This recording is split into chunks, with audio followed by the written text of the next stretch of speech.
ஒரு உளவியல் பேசலாமே. ஓகே, இது வந்து என்ன கேட்டகரியில் சேர்க்கலாம்னா மனசொப்பாத்தனம்னு சொல்லுவாங்க. அப்படி இல்லைன்னா வழக்கம் போல் இந்த ஏமாந்தவங்களை கிட்ட தான் ஏமாத்துறது, இந்த எளியவங்களை தான் அடிக்கிறது தான். ஃபார் எக்ஸாம்பிள் இந்த குழந்தைங்களையும் பெண்களையும் மட்டும் தாக்குறாங்க, அந்த மாதிரி கேஸ். சரி, என்னது காசு.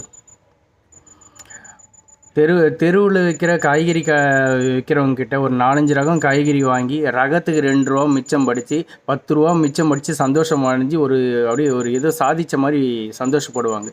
அவங்களே தான் அவங்க ஏரியாவில் இருக்க ஒரு மிட்ரேஞ்ச் ஹோட்டலுக்கு போயிட்டு ஒரு 100-200 சாப்பிட்டு ஒரு 10 ரூபா மொய் ஏற்றிட்டு வருவாங்க.